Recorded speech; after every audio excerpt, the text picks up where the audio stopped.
దేవునికి ప్రభువైన యేసుక్రీస్తు నామమున స్తుతులు స్తోత్రాలు సమర్పించుకుంటూ చేరొచ్చిన మీ అందరికీ ప్రభువైన యేసుక్రీస్తు నామమున వందనాలు సమర్పించుకుంటూ మీ అందరికీ వందనాలు. మనము గత వారాలుగా దేవుని యొక్క సంకల్పాన్ని గురించి ఆలోచన చేస్తూ ఉన్నాం. సంకల్పం అన్నది దేవునిది అనే విషయాన్ని మనం ఆలోచన చేసి ఉన్నాం. అది దేవుని యొక్క దయని బట్టి తాను సంకల్పం చేసేడు అనే సంగతిని మనం గ్రహించాలి. ఎఫెసీయులకు రాసిన పత్రిక 1వ అధ్యాయం 8-9 వచనాల్లో దేవునికి సంకల్పం ఉంది. సంకల్పం అనేది దేవుని యొక్క దయను బట్టి తాను సంకల్పం చేసేడు అనే సంగతిని చదువుతాం. ఎఫెసీయులకు రాసిన పత్రిక 1వ అధ్యాయం 8-9 వచనాలు. కాలము సంపూర్ణమైనప్పుడు జరగవలసిన ఏర్పాటును బట్టి ఆయన తన దయా సంకల్పము చొప్పున తన చిత్తమును గురించిన మర్మమును మనం తెలియజేసి మనకు సంపూర్ణమైన జ్ఞాన వివేచన కలుగుటకు ఆ కృపను మన ఎడల విస్తరింపజేసేను. తన యొక్క సంకల్పము అది తన యొక్క దయ వలన చేసినటువంటి సంకల్పము. తన చిత్తమును గురించినటువంటి మర్మము అనే విషయాన్ని మనం గుర్తించాలి. అయితే ఈ దినమంతా మనం ఆలోచించబోయే ఒక అంశము దేవుని యొక్క దయా సంకల్పంలో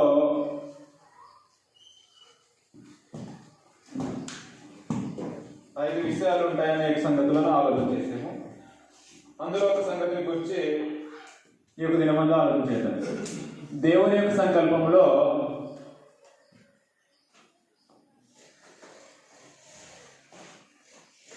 దేవుని యొక్క సంకల్పంలో క్రీస్తు బలి, దేవుని యొక్క సంకల్పంలో క్రీస్తు బలి. పేతురు రాసిన మొదటి పత్రిక అందరికీ కంఠస్థ వచనమే. 1వ అధ్యాయము 18వ వచనం నుంచి 21వ వచనంలో ఉన్న సంగతులను చదువుదాం. పేతురు రాసిన మొదటి పత్రిక 1వ అధ్యాయము 18వ వచనం నుంచి. పితృ పారంపర్యమైన మీ వ్యర్థ ప్రవర్తనను విడిచినట్లుగా వెండి బంగారముల వంటి సేవస్తువుల చేత మీరు విమోచింపబడలేదు కానీ అమూల్యమైన రక్తము చేత, అనగా నిర్దోషమును నిష్కలంకమునకు గొర్రెపిల్ల వంటి క్రీస్తు రక్తము చేత విమోచింపబడితిరని మీరు ఎరుగుదురు కదా. ఆయన జగత్తు పునాది వేయబడక మునిపే నియమింపబడెను గాని తన మృతుల్లో నుండి లేపి తనకు మహిమనిచ్చిన దేవుని ఎడల తన ద్వారా విశ్వాసులైన మీ నిమిత్తము కడవరి కాలముల యందు ఆయన ప్రత్యక్షపరచబడెను.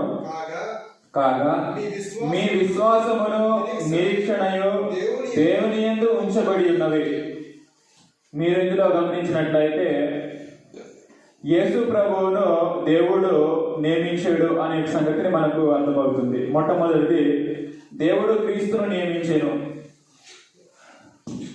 మొదటి పాయింట్ ఏమిటంటే దేవుడు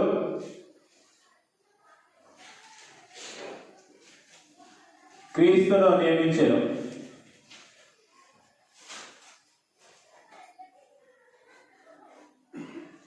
దేవుడు అంటే క్రీస్తు ప్రభువును నియమించాడు.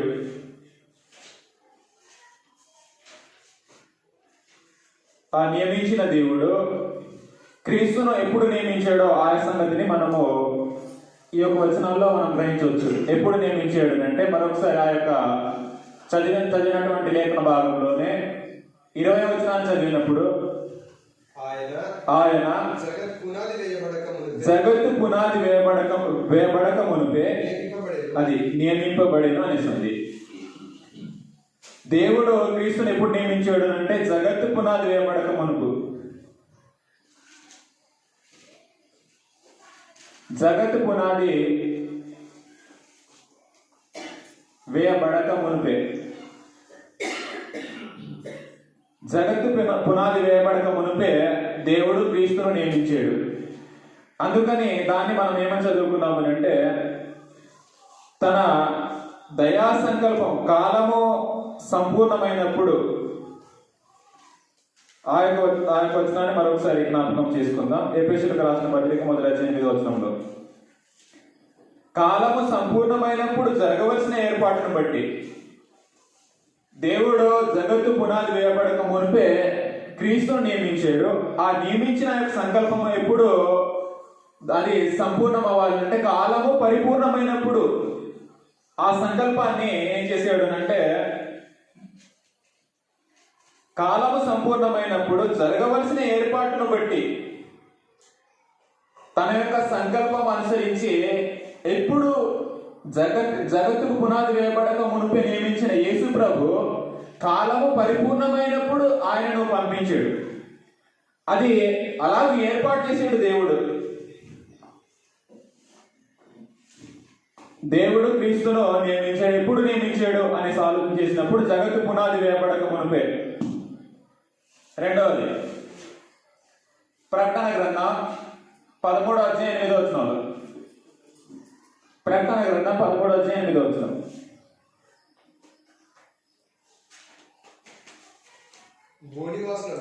భూనివాసులందరూ అనగా అది ఈ విషయాన్ని గుర్తించాలి. జగదుత్పత్తి మొదలుకొని వధింపబడి ఉన్న అది గొర్రె పిల్ల యొక్క జీవ గ్రంథమందు ఎవరి పేరు వ్రాయబడలేదో వారు ఆ మృగమునకు నమస్కారం చేయుదురు. ఇక్కడ విషయాన్ని మనం గుర్తించినప్పుడు జగత్ పునాది మొదలుకొని వధింపబడి ఉన్న గొర్రె పిల్ల అనేసి అన్నాడు.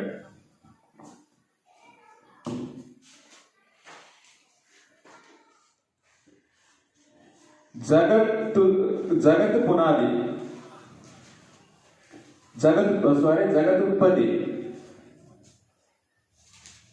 జగదుత్పత్తి మొదలుకొని వధింపబడిన గొర్రెపిల్ల. జగదుత్పత్తి మొదలుకొని వధింపబడిన గొర్రెపిల్ల.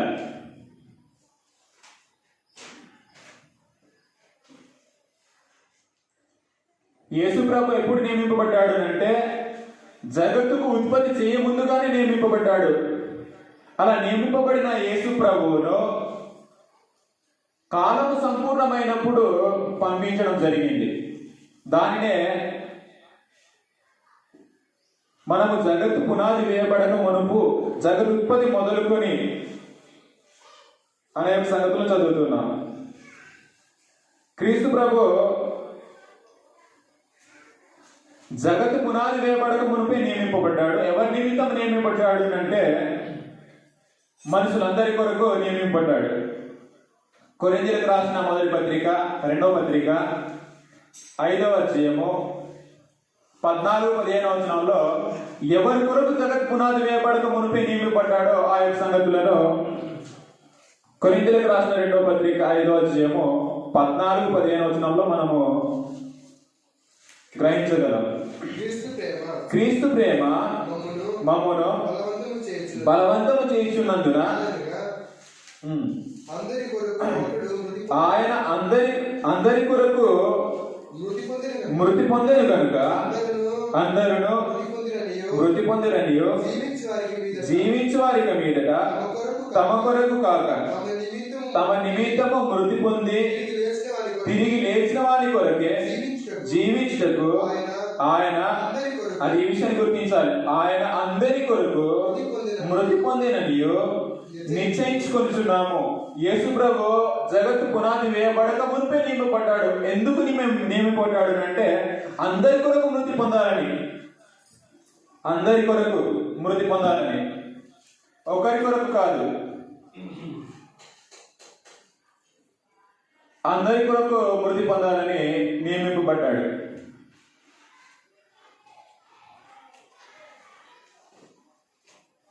అందరి కొరకు మృతి పొందాలని నియమింపబడ్డాడు.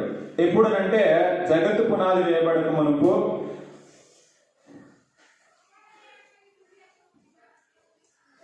జగదుత్పత్తి మొదలుకొని వధింపబడిన గొర్రెపిల్ల అనే సంగతిని మనం చదువుకున్నాం.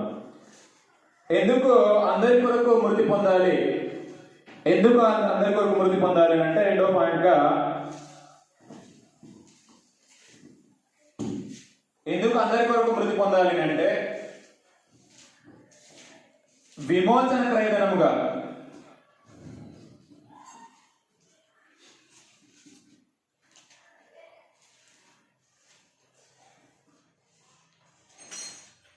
విమోచన క్రయధనమును చెల్లించుటకు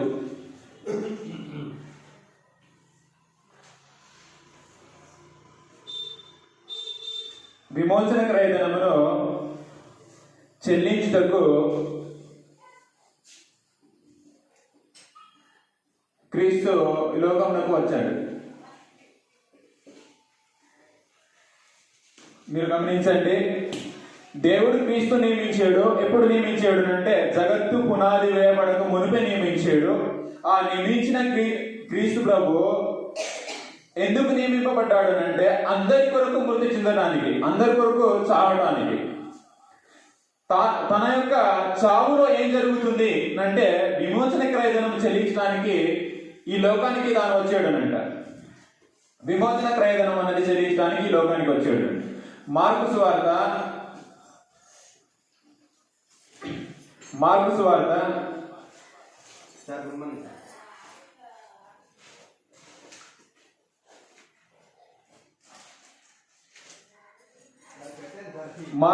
10వ అధ్యాయం.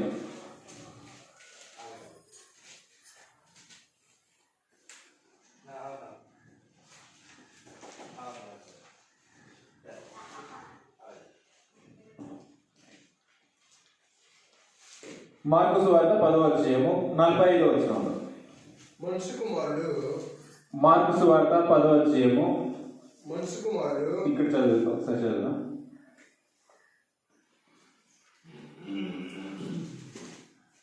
మనుష్య కుమారుడు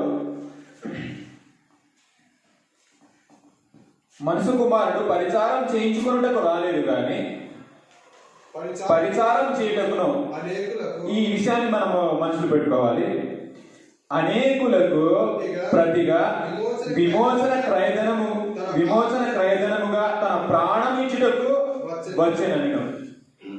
యేసు ప్రభు ఎందుకు లోకానికి వచ్చాడు అంటే అందరి కొరకు చావడానికి వచ్చిన యేసు ప్రభు ఈ లోకానికి ఎందుకు వచ్చాడు అంటే విమోచన క్రయధనముగా తన ప్రాణం ఇవ్వడానికి వచ్చాడునంట. విమోచన క్రయధనము చెల్లించుటకు ఈ క్రీస్తు ప్రభు తాను ఈ భూలోకానికి రావడం జరిగింది. అలా వచ్చేనని యేసు ప్రభువే స్వయంగా మాట్లాడుతున్నాడు. మత్తయి సువార్త 28వ వచనంలో. మత్తయి సువార్త 28వ వచనం.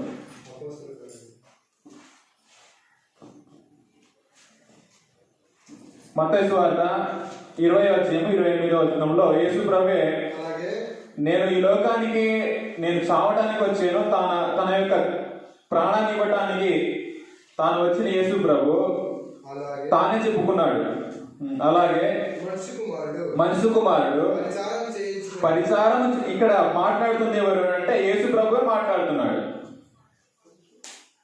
యేసు ప్రభువే తానే మాట్లాడుతున్నాడు తన యొక్క మరణాన్ని గురించి. అలాగే మనుష్య కుమారుడు పరిచారం చేయించుకున్నట్టుకు రాలేదు కానీ పరిచారం చేయుటకును అనేకులకు ప్రతిగా విమోచన క్రయధనముగా తన ప్రాణమునిచ్చుటకు వచ్చినని చెప్పాను. అంటే తన గురించి తానే చెప్పుకుంటున్నాడు. క్రీస్తు ప్రభు తన యొక్క ప్రాణం ఇవ్వటానికి తానే చెప్పుకున్నాడు.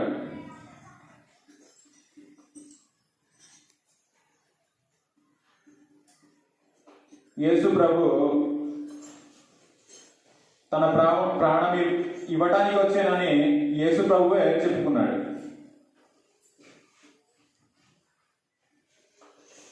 నేను నా యొక్క ప్రాణాన్ని ఇవ్వడానికి వచ్చానని.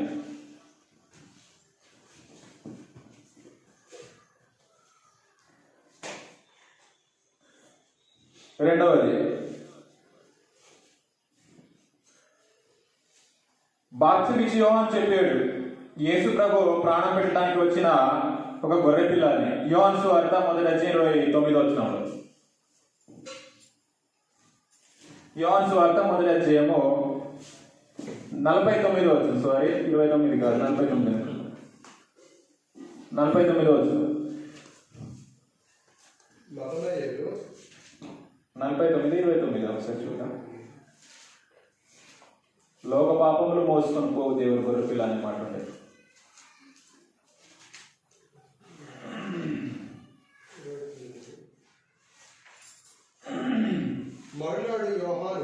మరునాడు యోహాను రాగా యేసు తన యుద్ధకు రాగా చూచి చూచి ఇదిగో ఇదిగో లోక పాపమును మోసుకొని పో అది లోక పాపములు మోసుకొని పోవు దేవుని గొర్రెపిల్ల అనేసి అన్నాడు.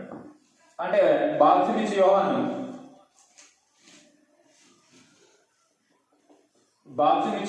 చెప్పాడు యేసు ప్రభు వారు చావడానికి వచ్చాడని.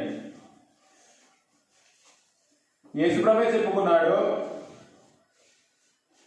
బాప్తిస్మమిచ్చే యోహాను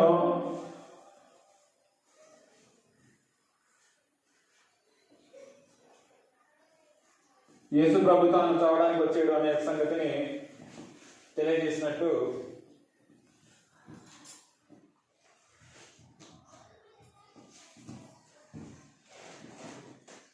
మూడవదిగా తిమోతికి రాసిన మొదటి పత్రిక 2వ అధ్యాయం 6వ వచనంలో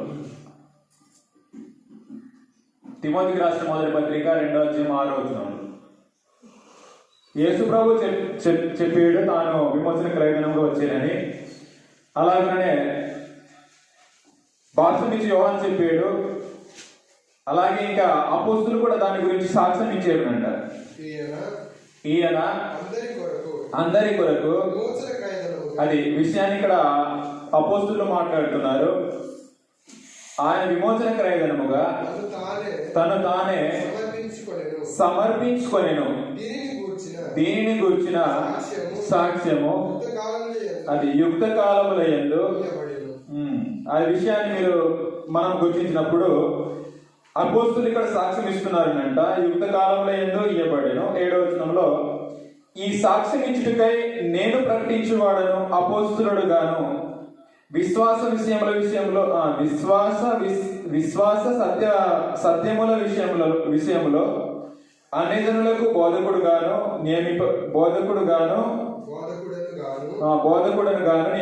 నియమింపబడితిని. నేను సత్యమే చెప్పుచున్నాను, అది అబద్ధం ఆడలేదు అనే సంగతిని మాట్లాడుతున్నాడు. ఇక్కడ అపోస్తులు కూడా తెలియజేస్తున్నారు. ఏమనేసినంటే యేసు ప్రభు విమోచన క్రయధనముగా వచ్చాడని. అపోస్తుల పక్షాన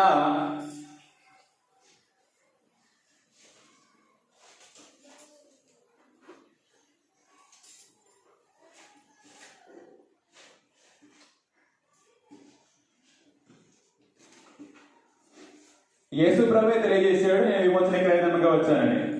బాప్తిస్మమిచ్చే యోహాను తెలియజేశాడు లోక పాపములు మోసుకొని పోయే గొర్రెపిల్లగా వచ్చి అందరి పాపాలను మోసుకొని వెళ్తాడు అని. అపోస్తులు చెప్పారు ఆయన అందరి కొరకు విమోచన క్రయధనముగా తను తానే సమర్పించుకున్నాడు అనే సంగతిని తెలియజేయడం జరిగింది. యేసు ప్రభువును దేవుడు నియమించిన యేసు ప్రభు విమోచన క్రయధనముగా అందరి కొరకు తాను ప్రాణం పెట్టడానికి లోకానికి వచ్చాననే సంగతిని యేసు ప్రభు చెప్పాడు. అలాగే బాప్తిస్మమిచ్చే యోహాను పరిచయం చేశాడు. అపోస్తులందరూ తెలియజేశారు. ఇప్పుడు మూడవది క్రీస్తు ప్రభు యొక్క బలి ద్వారా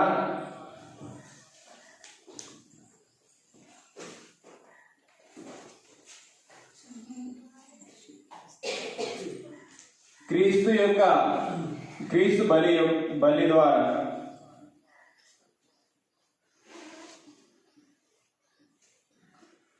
మూడు లోకాల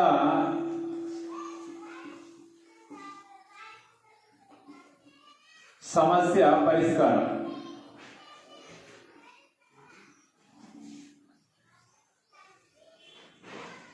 క్రీస్తు బలి ద్వారా క్రీస్తు ప్రభు యొక్క మరణము ద్వారా మూడు లోకాల సమస్యలను పరిష్కరించడం జరుగుతుంది. ఎలాగో పరిష్కారం అయిందో ఆ సంగతులను మనం చదువుదాం. మొట్టమొదటిది ప్రకటన గ్రంథం 12వ అధ్యాయం.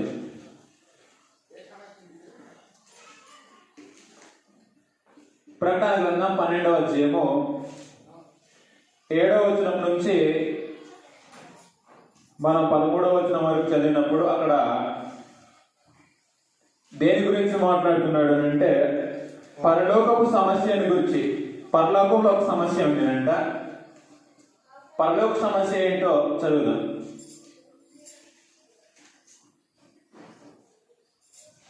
పరలోకంలో ఒక సమస్య అనేది ఏర్పడుతుంది. ఆ సమస్య ఏంటో మనము ఆ యొక్క వచనం చదివి గ్రహించడానికి ప్రయత్నం చేద్దాం.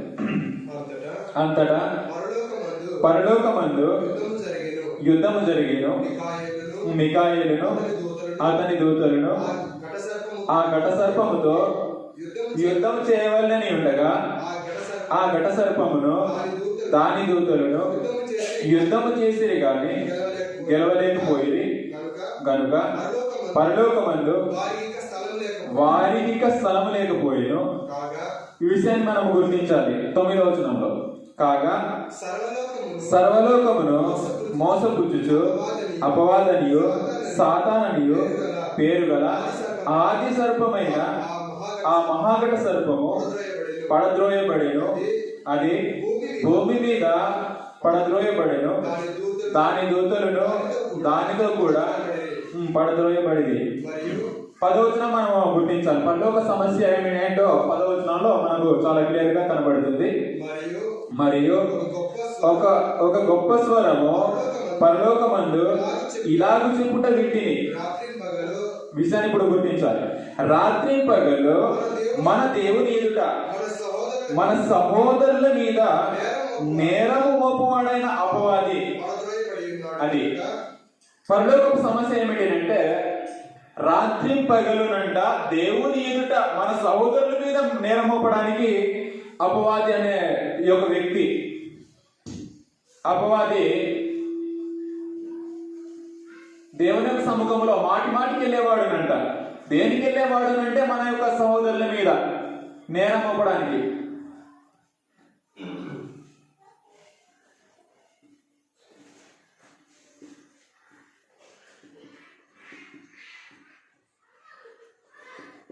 పరలోకపు సమస్య ఏమిటంటే పరలోకమందు అపవాది దేవుని సముఖంలో రాత్రి పగలు వెళ్ళేవాడునంట. ఎందుకు వెళ్ళేవాడు? తన యొక్క పని ఏమిటంటే మన యొక్క సహోదరుల మీద నేరం మోపడానికి వెళ్ళేవాడు. అలా వెళ్ళే యొక్క అపవాది దేని ద్వారా తాను పరలోకానికి వెళ్ళకుండా తాను ఆపివేయబడ్డాడు అంటే క్రీస్తు ప్రభు యొక్క మరణము ద్వారా ఆపివేయబడ్డాడు. నేరస్థాపన చేసేవాడు, నేరారోపణ చేసేవాడు అంట. ఎలాగ నేరారోపణ చేసేవాడు అంటే ఒక వచనం చదువుదాం.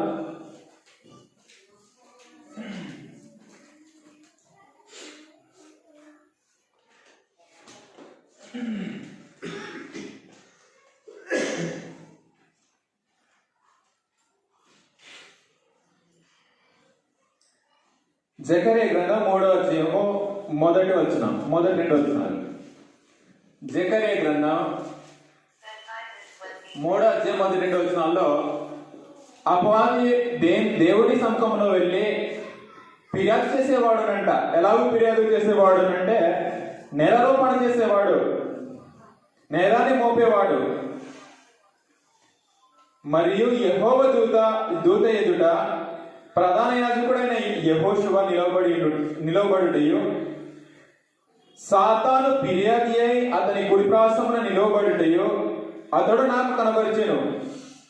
సాతాను యెహోవా నిన్ను గద్దించును, యెరూషలేమును కోరుకొను యెహోవా నిన్ను గద్దించును, ఇతడు అగ్నిలో నుండి తీసిన కొరవి వలెను ఉన్నాడు కదా అని యెహోవా దూత సాతానుతో అనెను.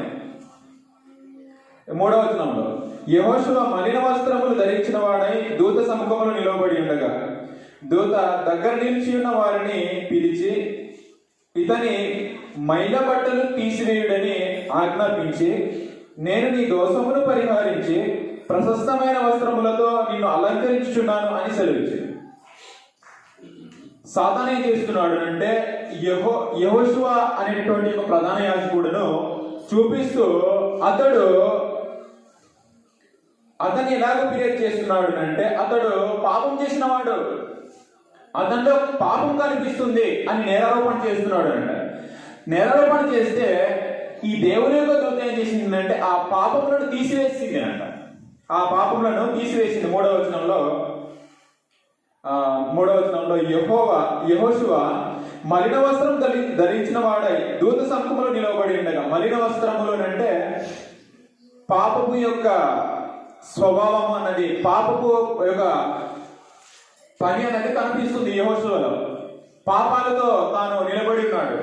నిలబడి ఉంటే ఇప్పుడు యెహోవా దూత ఏం చేసింది అంటే 4వ వచనంలో దూత దగ్గర నిల్చున్న వారిని పిలిచి ఇతని మైల బట్టలు తీసివేయుడని. మైల బట్టలు అనేసి దేనంటున్నాడు, ఇతనిలో ఉన్న పాపాన్ని మొత్తాన్ని కడిగేయండి అని ఈ యొక్క దేవుని యొక్క దూత కడిగించేసింది. మైల బట్టలు తీసివేయడని ఆజ్ఞాపించి నేను నీ దోషమును పరిహరించి ప్రశస్తమైన వస్త్రములతో నేను అలంకరించున్నానని సెలవు. అంటే ఇందులో మనం గ్రహించవలసింది ఏమిటంటే, పరలోకపు సమస్య ఏమిటంటే, అపవాది దేవుని యొక్క సముఖంలో వెళ్ళి రాత్రి పగలు దేనికోసం వెళ్ళేవాడు అంటే మన యొక్క సహోదరుల మీద, ఆ యొక్క వ్యక్తిని చూడు పాపాలు ఉన్నాయి, నాకు పాపాలు కనబడుతున్నాయి అని దేవుని యొక్క సముఖంలో వెళ్ళి సాతాను అపవాది నేరారోపణ చేసేవాడు అంటే అది పరలోకపు యొక్క సమస్య. ఎందుకనంటే పాత నిబంధన కాలంలో హెబ్రీయులకు రాసిన పత్రిక 10వ అధ్యాయంలో మనం చదువుతున్నప్పుడు ఎడ్ల యొక్క రక్తము, మేకల యొక్క రక్తము పాపములను పూర్తిగా తీయడానికి అసాధ్యమైంది. హెబ్రీయులకు రాసిన పత్రిక 10వ అధ్యాయము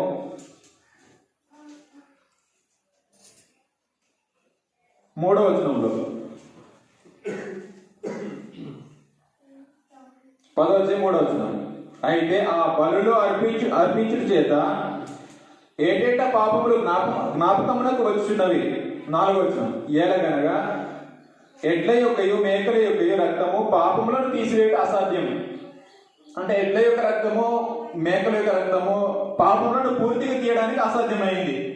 అప్పుడు అపవాదికి ఏం జరుగుతుంది అంటే దేవుని యొక్క సముఖంలో మాటి వెళ్ళడానికి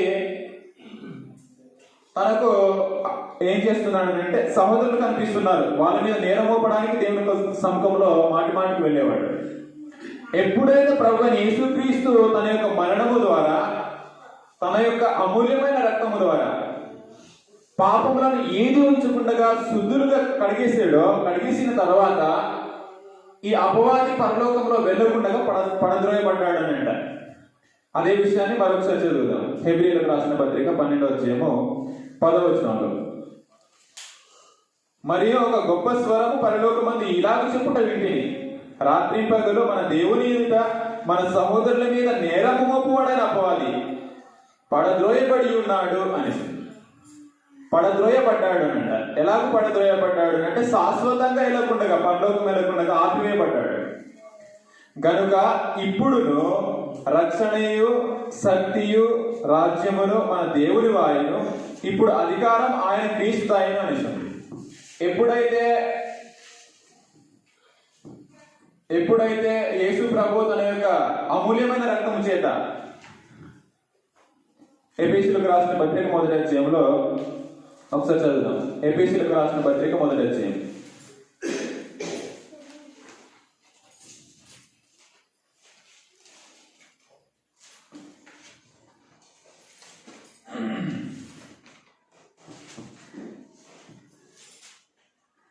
ఎఫెసీయులకు రాసిన పత్రిక 1వ అధ్యాయము 7వ వచనంలో, ఎఫెసీయులకు రాసిన పత్రిక 1వ అధ్యాయం 7వ వచనం, దేవుని కృపా మహాదైశ్వర్యమును బట్టి ఆ ప్రియుని యందు ఆయన రక్తము వలన, ఆ ప్రియుని యందు అంటే యేసు ప్రభునందు ఆయన రక్తము వలన మనకు విమోచనము, అనగా మన అపరాధములకు క్షమాపణ మనకు కలిగి ఉన్నది అనేసి. మనకేం కలిగింది అంటే విమోచన కలిగింది. దేని నుండి అంటే పాపము నుండి. ప్రకటన గ్రంథం 1వ అధ్యాయం 6వ వచనంలో ఆయన యొక్క రక్తము ద్వారా కడుగుతున్నాడు మనల్ని. ప్రకటన గ్రంథం 1వ అధ్యాయం 6వ వచనంలో, మనలను ప్రేమించు తన రక్తము వలన మన పాపముల నుండి మనలను విడిపించిన వానికి అనిస్తుంది. ఫుట్నోట్లో కడిగిన వానికి అని పాట అంటారు. అంటే యేసు ప్రభు తన యొక్క అమూల్యమైన రక్తము ద్వారా అందరి పాపాలను కడిగేసిన కారణమునందు చేత ఏం చేయబడ్డాడు అంటే అపవాది పరలోకం వెళ్ళడానికి అవకాశం లేకుండా శాశ్వతంగా ఆపివేయబడ్డాడు, దాన్నే పడద్రోయబడ్డాడు అనే సంగతిని వ్రాయబడింది. మొదటి సమస్య గురించి ఆలోచించేసింది. ఇప్పుడు రెండవ సమస్య, రోమీయులకు రాసిన పత్రిక 5వ అధ్యాయము, రోమీయులకు రాసిన పత్రిక 5వ అధ్యాయము 12వ వచనం నుంచి చివరి వచనం వరకు. ఎన్నో వచనం? చివరి వచనం 20వ వచనం అనుకుంటా.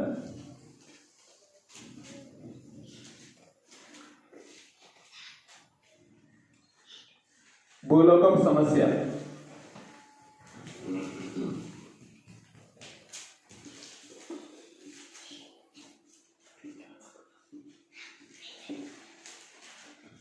భూలోకపు సమస్య ఏంటో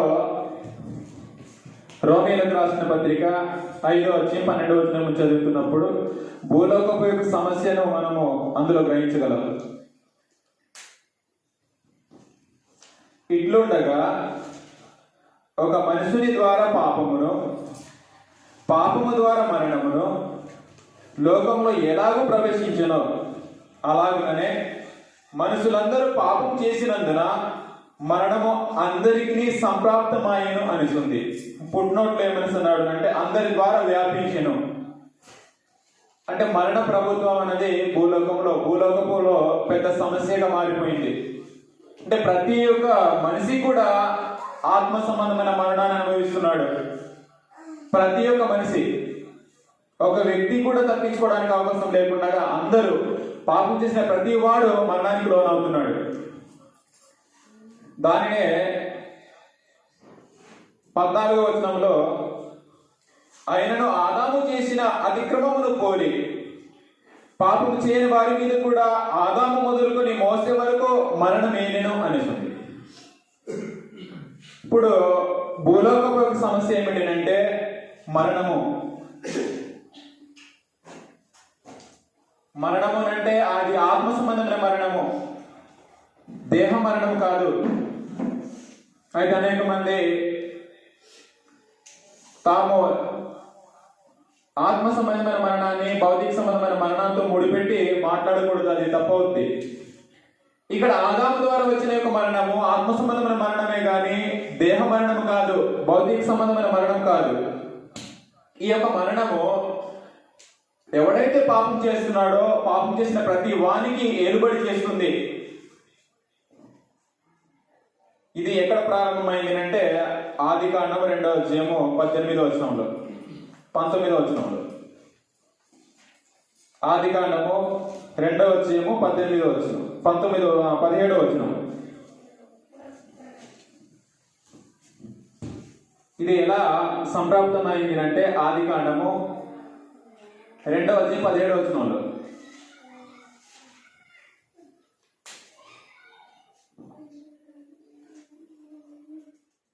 అయితే మంచి చెడ్డలుగా తెలివినిచ్చు వృక్ష ఫలములను తినకూడదు, నీవు వాటిని తినదినమున నిశ్చయముగా చచ్చిదవని నరుడికి ఆజ్ఞాపించాడు.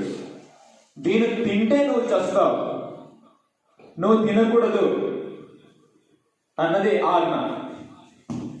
ఆజ్ఞను అతిక్రమిస్తే పాపం అయింది. పాపం ద్వారా వచ్చు జీవితము మరణము. మీరు గమనించండి, ఆజ్ఞ అన్నది ఇచ్చాడు. ఈ ఆజ్ఞను అతిక్రమిస్తే ఆజ్ఞ అతిక్రమమే ఏమైంది అంటే పాపమైంది. పాపం వల్ల వచ్చి జీవితం ఏమైంది అంటే మరణము. ఇలాగూ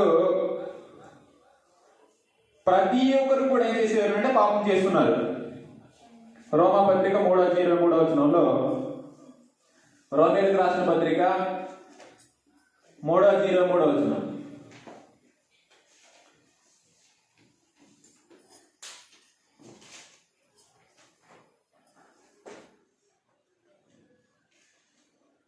ఏ భేదమును లేదు, అందరూ పాపం చేసి దేవుడు అనుగ్రహించి మహిమను పొందలేకపోతున్నారు అనేసి అన్నాడు.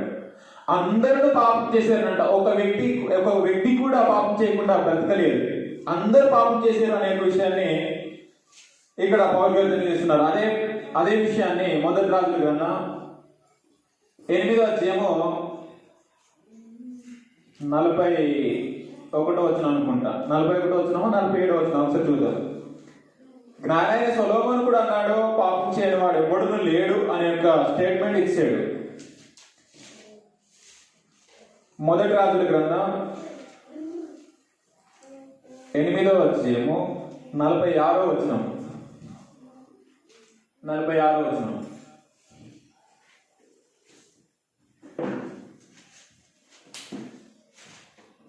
జ్ఞానైన సొలొమోను ఏమని అన్నాడు అంటే, పాపం చేయని వాడు ఒక్కడును లేడు అనేసి అన్నాడు. అంటే అందరూ పాపం చేశారు, పాపం ద్వారా ఏమొచ్చింది అంటే మరణం వచ్చింది. లోకంలో మరణమే సమస్య అయిపోయి ప్రతి వారిని కూడా మరణం ఏం చేస్తుందంటే తన యొక్క భయము చేత అందరినీ లోపరుచుకుంటుంది. హెబ్రీయులకు రాసిన పత్రిక 2వ అధ్యాయము, హెబ్రీయులకు రాసిన పత్రిక 2వ అధ్యాయము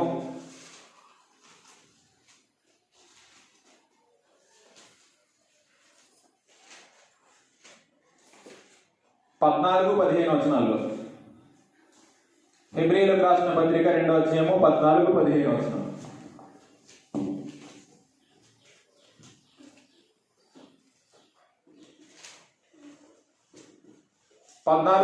వచనాల్లో ఆ ప్రకారమే కాబట్టి ఆ పిల్లలు రక్త మాంసములు గలవారైనందున ఆ ప్రకారమే మరణం యొక్క బలం గలవారిని. మరణము యొక్క బలం గలవాడు ఎవడనంటే అపవాది. ఏ ఒక మరణమునకు బలం గలవాడు అంటే దేహ మరణానికి కాదు, శరీర మరణానికి కాదు బలమైన వాడు, ఆత్మ సంబంధమైన మరణానికి బలం గలవాడు అపవాది. ఆత్మ సంబంధమైన మరణం అని అంటే మరేదో కాదు, దేవుళ్ళ నుంచి దూరంగా తొలగిపోవడాన్నే ఆత్మ సంబంధమైన మరణం అనేసి అన్నాడు. ఈ మరణానికి బలం గలవాడేవాడు అంటే అపవాది. కాబట్టి ఆ పిల్లలు రక్త మాంసములు గలవారైనందున ఆ ప్రకారమే మరణం యొక్క బలం గలవారిని అనగా అపవాదిని మరణము ద్వారా నశింపజేయుటకును జీవిత కాలమంతయు మరణ భయము చేత దాస్యములకు లోబడిన వారిని. జీవిత కాలమంతయు ఏం చేస్తున్నాడు అంటే మరణ భయము చేత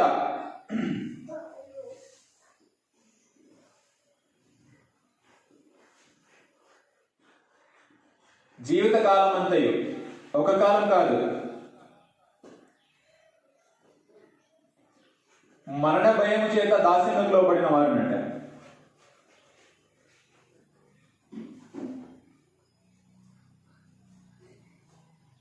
మరణ భయం చేత దాస్యానికి ప్రతి వారిని ఉంచేసాడు. మరణ భయము చేత జీవిత కాలం అంతా మరణ భయం చేత దాస్యములకు లోబడిన వారిని విడిపించడానికి ఇప్పుడు యేసు ప్రభు వచ్చి తాను మరణించాలి. అంటే మరణ భయము చేత దాస్యములకు లోబడ్డారు ప్రతి వారు కూడా. పాపం చేసిన ప్రతి వాడు కూడా అపవాది యొక్క దాస్యం క్రింద మరణ భయం చేత దాస్యానికి ఉంచేసాడు. వారిని అందరినీ చెరలో ఉంచేసాడు. వారినందరినీ విడిపించడానికి యేసు ప్రభు తాను మరణించాలి. ఆ మరణమునకు బలం గల వారిని, ఇక్కడ విషయాన్ని మనము చాలా జాగ్రత్తగా గమనించాలి.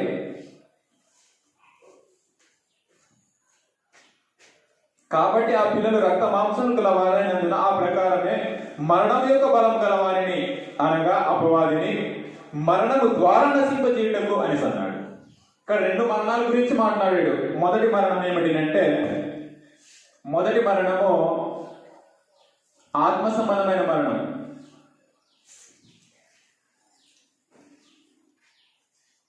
ఆత్మ సంబంధమైన మరణం.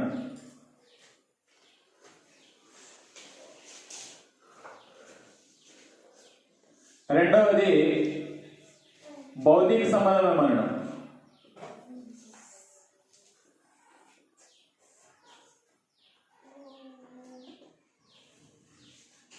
ఆత్మ సంబంధమైన మరణాన్ని అరికట్టడానికి యేసు ప్రభు భౌతిక సంబంధమైన మరణం అన్నది అవసరం. ఆత్మ సంబంధమైన మరణము మరణం ఏం చేయాలి అంటే అరికట్టడానికి భౌతిక సంబంధమైన మరణం అన్నది ఏమైంది అంటే అవసరం ఏర్పడింది. మరణం యొక్క బలం గల వారిని అనగా అపవాదిని మరణము ద్వారా నశింపజేయాలి. యేసు ప్రభు భౌతిక సంబంధమైన దేహ మరణము ఆత్మ సంబంధమైన మరణాన్ని ఏం చేసింది అంటే నిరర్థకం చేసింది అంట. తిమోతికి రాసిన మొదటి పత్రిక, తిమోతికి రాసిన రెండో పత్రిక,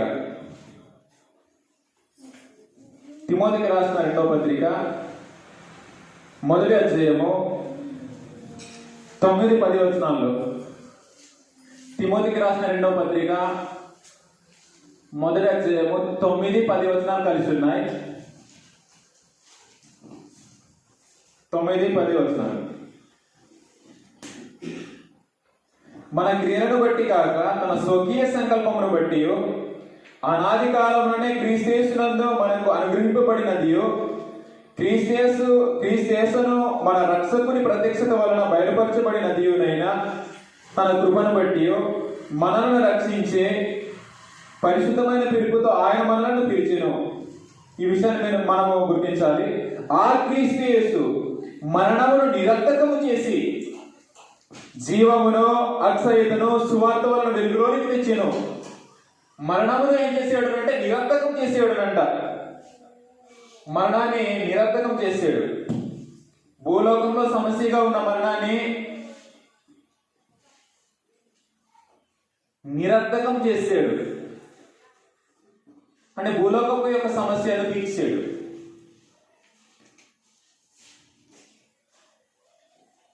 దేని ద్వారా తీర్చాడు అంటే తన యొక్క మరణము ద్వారా.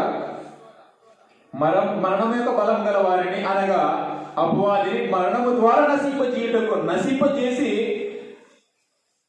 ఆ యొక్క మరణాన్ని, అపవాది యొక్క బలము ఏమిటి అంటే మరణము. ఈ మరణానికి బలమైన వాడు, అధిపతి వాడు అంటే అపవాది. భూలోకపు యొక్క సమస్యను క్రీస్తు ప్రభు తాను మరణించి భూలోకపు యొక్క సమస్యను తీర్చాడు. ఆత్మ సంబంధంలో మరణాన్ని నిరర్థకం చేశాడు. భూలోకపు యొక్క సమస్య తీరిపోయింది. ఇప్పుడు మరొక సమస్య గురించి ఆలోచించేద్దాం. మొదటి సమూయేలు గ్రంథం 28వ అధ్యాయము. మొదటి సమూయేలు గ్రంథం 28వ అధ్యాయము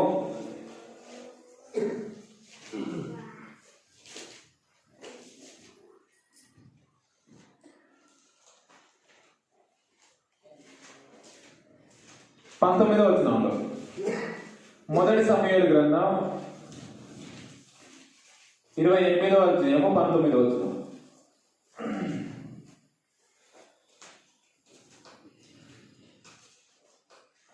19వ వచనం కాదు, 15వ వచనం.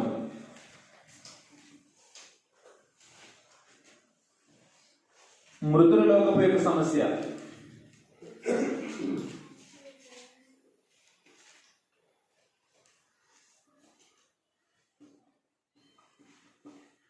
మృతుల లోకపు యొక్క సమస్య ఏంటో అందులో మనము చదువుతాం.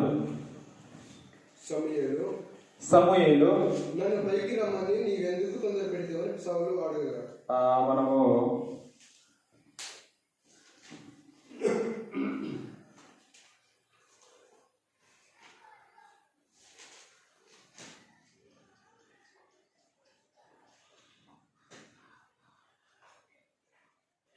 పద్నాలుగు వచనాలు చదువుతాను లేదా అర్థమాటానికి. అందుకతడు ఇక్కడ సౌలు అడుగుతున్నాడు ఆ స్త్రీతో. ఆ స్త్రీ ఎవరునంటే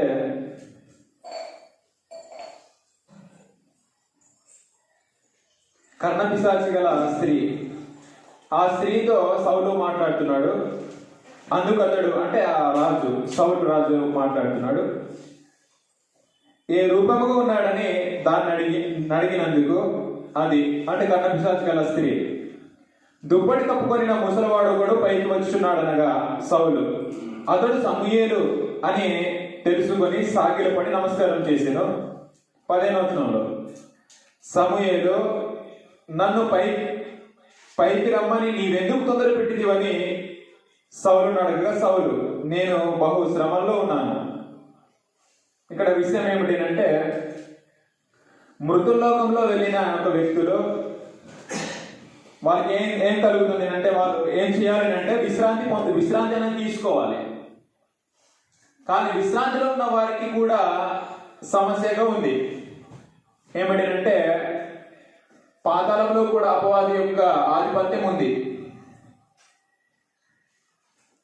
అక్కడ విశ్రాంతి తీసుకుంటున్నటువంటి సమూయేలును ఒక కర్ణపిశాచి అంటే సాతాను సంబంధమైనటువంటి కర్ణపిశాచి ఏం చేస్తుందంటే విశ్రాంతి తీసుకుంటున్నటువంటి ఒక సమూయేలును పైకి రప్పిస్తుంది.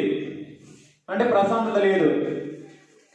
అందుకని ఇక్కడ సమూయేలు అంటున్నాడు నన్ను పైకి రమ్మని నీవెందుకు తొందర పెట్టిదివని సౌలును అడిగాడనంట. ఆ కర్ణపిశాచి గల స్త్రీ ఆయనను పైకి రప్పిస్తుంది. 11వ వచనం నుంచి 11వ వచనం మొదటి సమూయేలు గ్రంథం 28వ అధ్యాయం 11వ వచనంలో 10వ వచనం నుంచి చదువుదాం లేదా.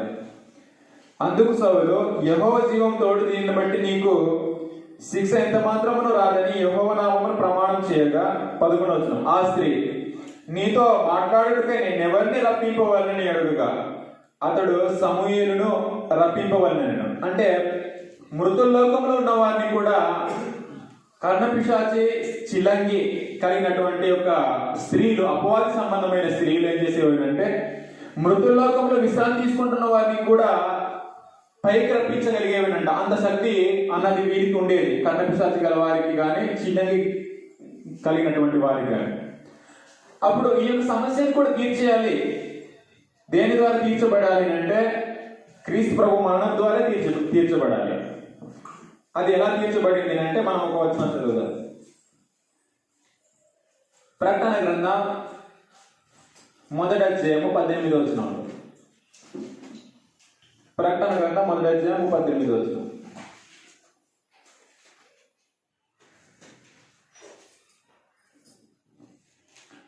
నేను మొదటి వాడను కడపటి వాడను జీవించేవాడను మృతుడనైతిని గాని. అంటే ఇక్కడ చనిపోయిన తర్వాత మాట్లాడుతున్నాడు. చనిపోయి తాను తిరిగి లేచిన తర్వాత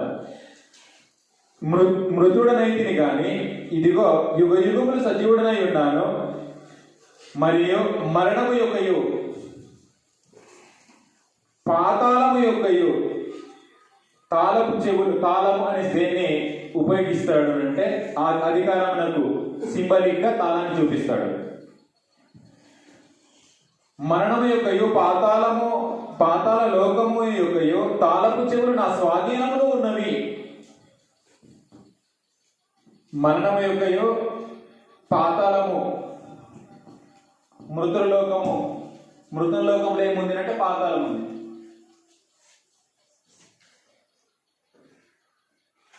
మరణం యొక్కయు పాతాళ లోకము యొక్కయు తాళపు చెవులు నా స్వాధీనంలో ఉన్నవి అనేసి అన్నాడు. తాళాన్ని దేన్ని ఉపయోగిస్తాడు అంటే మనకు అర్థం కావడానికి ఎగ్జాంపుల్ గా 3వ అధ్యాయం 7వ వచనంలో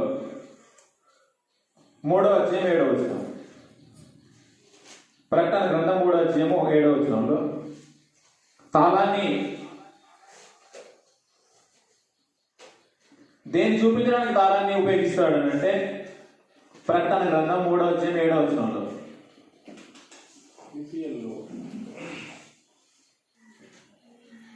ఫిలదెల్ఫియాలో ఉన్న సంఘపు దూతకు ఇలా గురాయము దావీదు తాళపు చెవి కలిగి అనేసి అన్నాడు.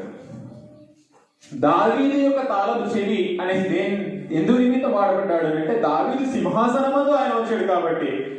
మనకు అర్థం కావడానికి మరొక వచనం చదువుదాం. లూకాసు వార్త 1వ అధ్యాయం. లూకాసు వార్త 1వ అధ్యాయం.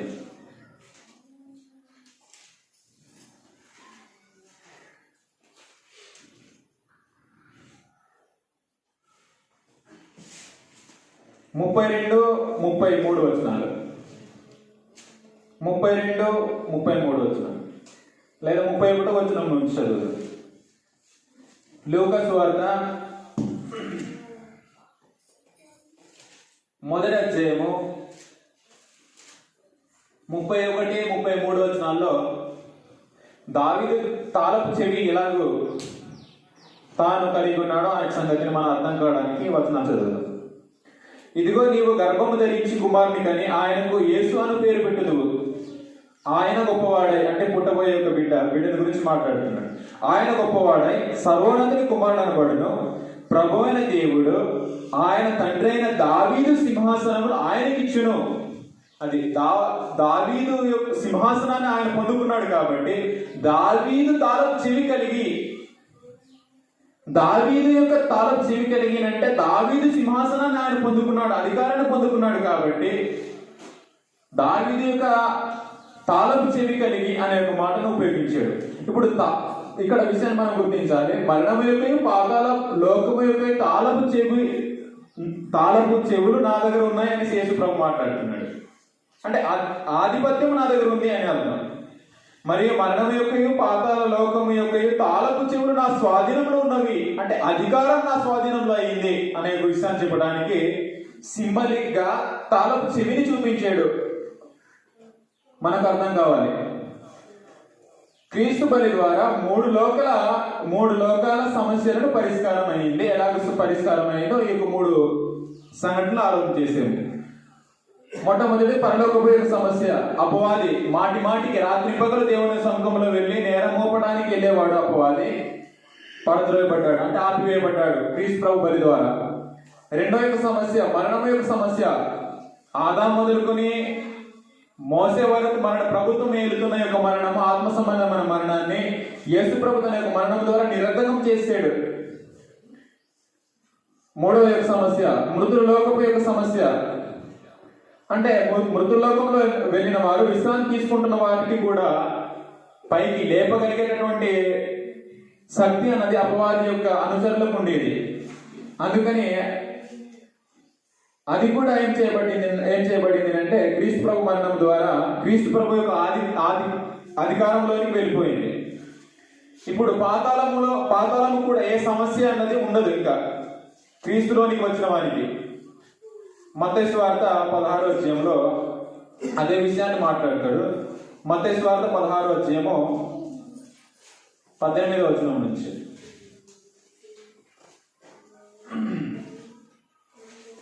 మత్తయి సువార్త 16వ అధ్యాయం 18వ వచనం.